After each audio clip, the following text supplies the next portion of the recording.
ايوه كده كده احسن. الفيديو ده هتكلم فيه عن موضوع انا ما بفهموش قوي، وهو المشاعر، سواء بقى مشاعر حب، غضب، كره، ايا كان نوع المشاعر. انا هتكلم باستفاضة عن موضوع المشاعر، لان مشكلة الجينيريشن ده تقريبا مفيش حد عنده مشاعر في الجينيريشن ده غير الغضب والحزن.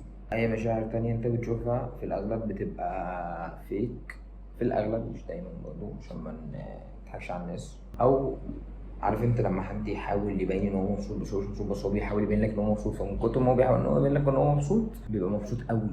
فاهم قصدي؟ اللي هو حد بيفيك الانبساط فبيبقى مبسوط بزياده، فانت بتفتكر ان ده الطبيعي، فانت بتتضايق عشان انت شايف واحد منزل فيديو ان هو بيسافر وبيخرج وبيعمل حاجات كتير اوفر، فانت بتقول اشمعنى انا مش كده، مع ان ده مش الطبيعي.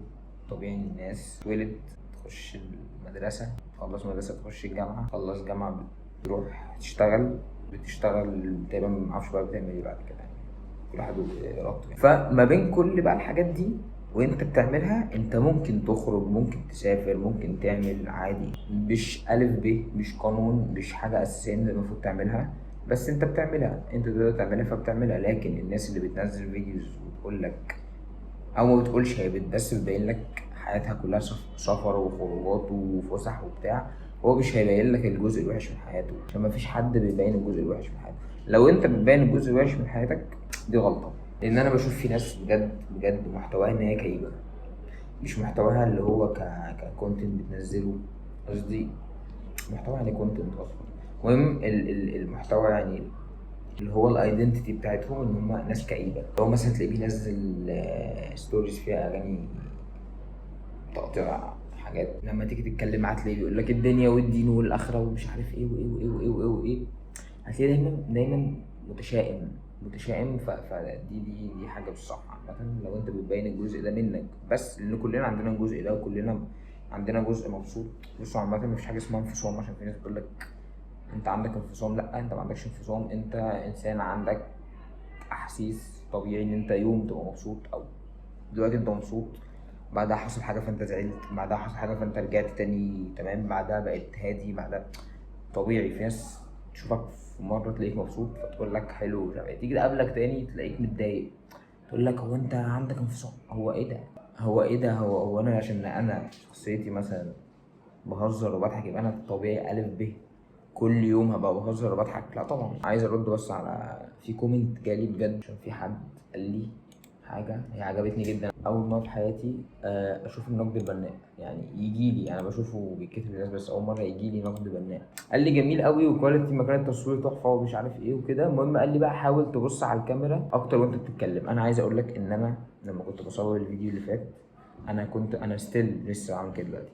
انا مش بقرا سكريبت عشان بيقول لي ماشي، قال لي كليك الماوس، ولو بتقرا من سكريبت حاول تحفظه وقوله.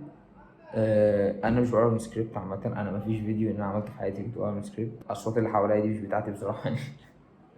مش هعرف اسكت الناس في الشارع، وصوت الكليك ده عشان انا بشتغل. انا ما بلاقيش وقت ان انا اعمل فيديو بجد، دي حاجه وحشه جدا، عشان كده بعمل فيديو كل سنه. فعشان كده انا بشتغل، فببص على اللابتوب هنا عامه، ببص على اللابتوب وانا بشتغل كده. لكن انا مش بقرا من سكريبت، ويا ريتني بقرا من سكريبت، كان زمان الفيديوهات بتاعتي تبقى منظمه اكتر من كده. بس اشكرك والله العظيم، بجد بجد بجد والله العظيم كلام جميل جدا انت وكل الناس اللي عملوا كومنت، عشان انا بجد مستغرب يعني، مش متوقع ان انا يجي لي كومنتس عامه على فيديو بالطريقه دي. وقال لي في مشكله بس في تقطيع ما بين كل كلمه وكلمه. ده بصراحه ده الايدنتيتي بتاعتي. انا الانجليزي بتاعي وحش جدا عامه، وانا افتخر ان انا الانجليزي بتاعي وحش عادي، مش فارق معايا. الايدنتيتي بتاعتي ان انا كده على طول. فاهم انت؟ اللي هو بيبقى مش فاكر كان اسمها ايه في المونتاج، مش فاكر بجد، كان ليها اسم معين ان انت بتقطع على طول، اللي هو مش بتسيب نفس ما بين كل شوت. لا، انت على طول.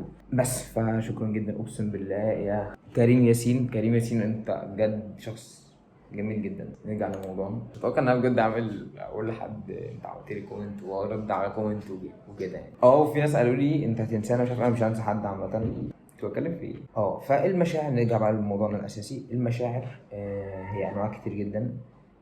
لو عملنا سيرش على جوجل هنلاقي انواع بالعبيط مش هنخلص منها، وكل يوم تقريبا بيكتشفوا نوع جديد ولا مش عارف ايه نظام. كل شويه حد يقول لك انا اوفر مش عارف ايه، انا بيخترعوا كلمات بس عادي كلها بتوصف شعور، لان المشاعر هو شعور، انت حاسس بشعور، فالشعور ده انت بتحس بشعور، فانت عايز توصف الشعور ده فلازم تجيب له اسم. فمش مهم المسميات، المهم الاحساس. الجينيريشن ده فيه مشكله ان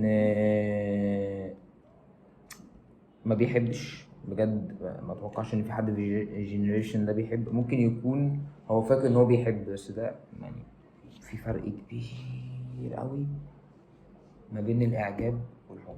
فرق ك فرق عامة، لكن هو كتشابه يعني انت ممكن تفتكر ان انت بتحب حد بس انت معجب بيه. يعني في شعرايه، انت فاهم قصدي، اللي هو في شعرايه بين الاعجاب والحب، بس هو فرق كبير جدا ما بينهم. يعني انت شايف ان هو، انت ممكن ما تشوفش اصلا في حاجه اسمها اعجاب، انت فاكر ان ده حب على طول. لا، انت ممكن تبقى بتكلم حد، عرفت شخص معين ايا كان نوعك او ايا كان نوعه ايا كان مش فارق معايا، فانت اتكلمت معاه كتير فتعلقت بيه. وعامة التعلق بيجي بسرعة عادي، مش لازم تتعلق بحد يكون بقاله 20 سنة معاك. والتعلق بيبان أكتر لما الشخص ده بيختفي أو بيمشي، فبيبان الشخص ده بقى جزء من يومك، بقى أساسي في يومك. فده انت كده اتعلقت بيه، انت ما حبيتهوش. لان الحب عامه بيجي بالمواقف كتير جدا، وبيجي مع العشره. ودي وجهه نظري عامه. الفيديو ده كله هيبقى وجهه نظري، ده مش قانون برضه، انا ما بقولش قوانين، انا ما اعرفش اي اساسيات في الحياه. انا بقول اللي انا اتعلمته واللي انا قابلته واللي انا شفته. الحب ده موضوع كبير جدا، انا ما بصدقش فيه عامه، لان مفيش حاجه اسمها حب. ده خدعه اخترعوها الافلام وكده. واللي عايز يختلف معايا انا ما عنديش مشكله، عادي جدا، اقنعني وانا هقنعك ونشوف مين اللي هيكسب. هو موجود، هو موجود، انا مش انا بهزر عامه. هو الحب موجود، كل حاجه. وفي حب مشروط وفي حب غير مشروط، وده موضوع كبير. انا كان نفسي اعمل فيديو عن الموضوع ده، بس انا ما اقدرش اتكلم عن حاجه انا مش فاهمها. انت ممكن تكون متعلق بحد او معجب بحد وانت فاكر انت بتحبه. مفيش حد بيحب حد في يوم وليله، مفيش حد لسه مقابل حد وقال له ان هو بيحبه وده صدقه. لا، مفيش الكلام ده. مفيش حد بيحب حد من اول ما عرف. انا قابلت حد تمام، لقيت ان في كل المواصفات اللي انا عايزها، انا كده معجب بيه، كده مش بحبه. انت شفت شخص فيه الشكل اللي انت عايزه، والحياه اللي انت عايزها، والشخصيه اللي انت عايزها، والكاريزما اللي انت عايزها، والبرسوناليتي اللي هي الشخصيه اللي انت عايزها. وفي معرفش بقى في ايه تاني ممكن يتشاف، بس المهم انت شفت كل حاجه انت عايزها. ده كده مش حب، ده اعجاب. ان انت برضه ما شفتش عقليه الشخص، ما شفتش تفكيره، وما شفتش اراءه، وما شفتش حاجات كتير قوي هتيجي مع المواقف. في ناس كتير قوي، ودي حاجه تحزن جدا عامه، في ناس كتير قوي اتجوزوا وخلفوا وعيالهم اتجوزوا وعجزوا وماتوا وهما ما بيحبوش بعض. هما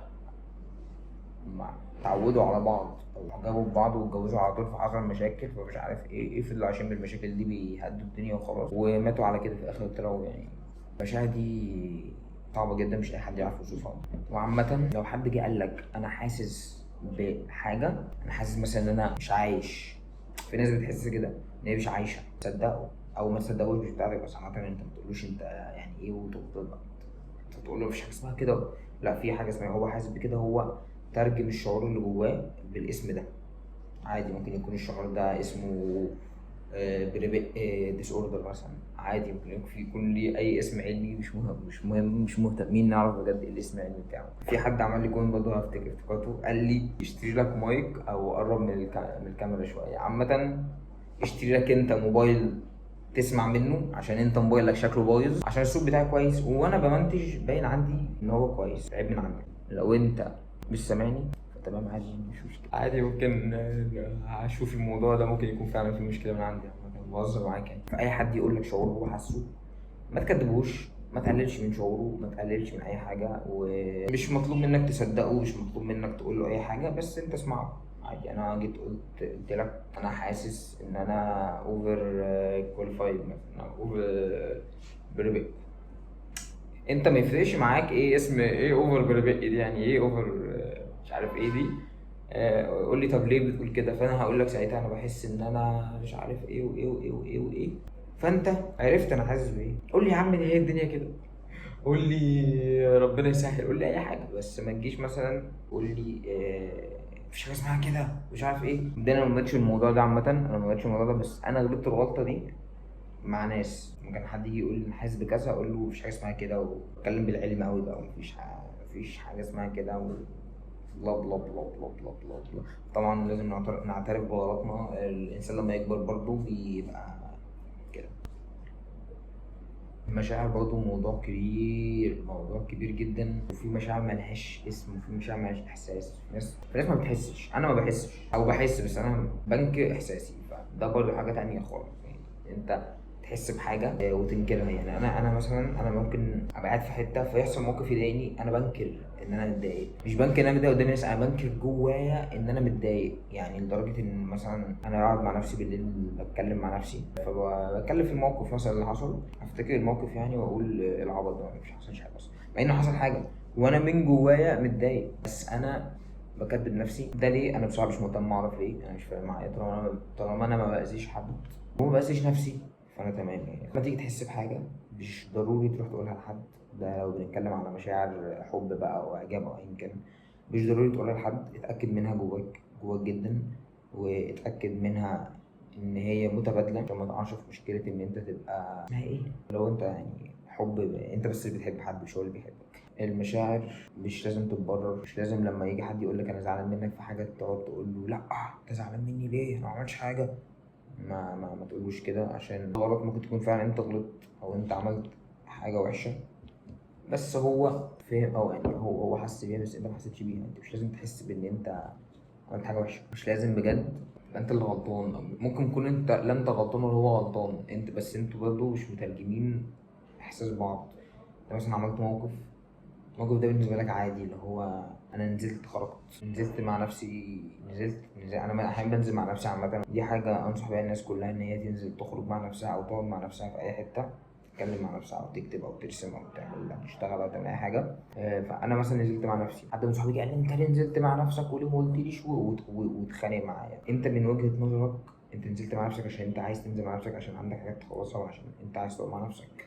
هو من وجهه نظره انت ليه ما كلمتنيش، او انت ليه ما بتعتبرنيش شخص مش عارف ايه انتوا الاتنين مش غلطانين، بس انتوا الاتنين ما شرحتوش لبعض كويس، فدي مشكلة. المشاعر ملهاش مبرر، ملهاش ترجمة، ملهاش قواعد. بس محدش يجي يعمل لك فيديو يقول لك ازاي تعرف مشاعرك تجاه ابراهيم. بس ما تبقاش في حاجة اسمها كده، لأن المشاعر ملهاش قواعد. هو مش كتاب تقرا منه. يعني أنا معرفش في حاجة في كتاب بجد موجود عن الموضوع ده ولا لأ، بس المشاعر بجد موضوع معقد جدا.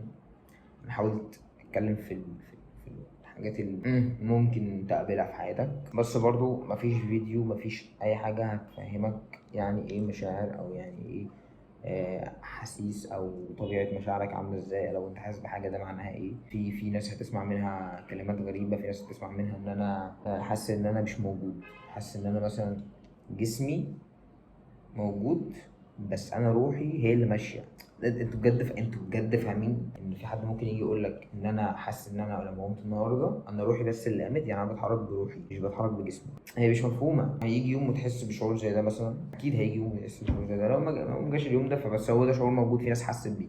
في ناس بتحس ان هي كانهم بيلعبوا لعبه في ار بقى، اللي هي بيبقوا لابسين بطولة ماشيين بيتحركوا كده. في ناس بتحس ان حياتها كده، اللي هو زي كول اوف ديوتي وكده، اللي هو انا ماشي انا شايف بس كده، اللي هو عينك العادية شايف وماسك السلاح ماشي. كل واحد ليه ترجمة المشاعر، ليه شرح للمشاعر. ما تقللش من مشاعر حد. ده ملخص الفيديو. ما تقللش من مشاعر حد، ما تقللش من شعور حد، ما تقللش من احساس حد. التلاتة انا بعتبرهم واحد. المهم ما تقللش من شعور حد، ما تقللش من احساس حد، ما تقللش من اي حاجه. دايما فكر في اي موقف يحصل بوجهه نظرك ووجهه نظر اللي قدامك. ده لو اللي قدامك يستاهل، لو اللي قدامك يستاهل، دي اهم نقطه. ما تجيش مثلا عند حد بجد هو ضربك 100 جزمه وتقعد تفكر في وجهه نظرك ووجهه نظره. لا، ما تفكرش في وجهه نظره، فكر بوجهه نظرك وارميه في الزباله وامشي على طول. ما تستناش. اللي ما يحترمكش ما تحترموش، بس باحترام برضو. اللي هو انت ما تحترموش يعني ما تقدرهوش، خد بعضك وامشي بس باحترام، عشان نفسك مش عشان حاجة تانية. عشان بس لما تيجي تمشي انت من نفسك تحس ان هو الحمد لله انا خارج من الموضوع وانا اللي كويس. ده لو حصل مشكلة ما بينك وبين شخص في موضوع من المواضيع دي عامة. لأن المشاعر ليها علاقة بالأحاسيس، ليها علاقة بالعلاقات، ليها علاقة بالحب، ليها علاقة بالإعجاب، ليها علاقة بكل حاجة. ده بس بداية الموضوع بتبقى مشاعر أو إحساس. ما تقللش من مشاعر حد أو إحساس حد، لو هو قلل من مشاعرك أو إحساسك ساعتها أنت ارميه وامشي ومالكش دعوة بحد وبس كده. أتمنى الفيديو يكون مفيد شوية قد كده. أتمنى أنتوا تبقوا كويسين وتبقوا مبسوطين في حياتكم وفي الدنيا والآخرة وكل حاجة stay safe. أتمنى إن أنا أقول حاجة زي كده، بس أنا هضطر أقول حاجة زي كده. لو أنت وصلت بس ما تنساش لو الفيديو عجبك تعمل لايك. مش مرتاح وانا بقول حاجه زي كده، مش بتاعتي بجد. المهم يعني ان الفيديو لو عجبك يعني تستفاد عامه. اهم حاجه انت بجد تستفاد من الفيديو ده او الفيديو اللي قبله او اللي قبله ايا كان. بس كده، واشوفكم باذن الله في فيديو قريبا جدا جدا جدا جدا جدا زي الفيديو اللي فات. وسلام.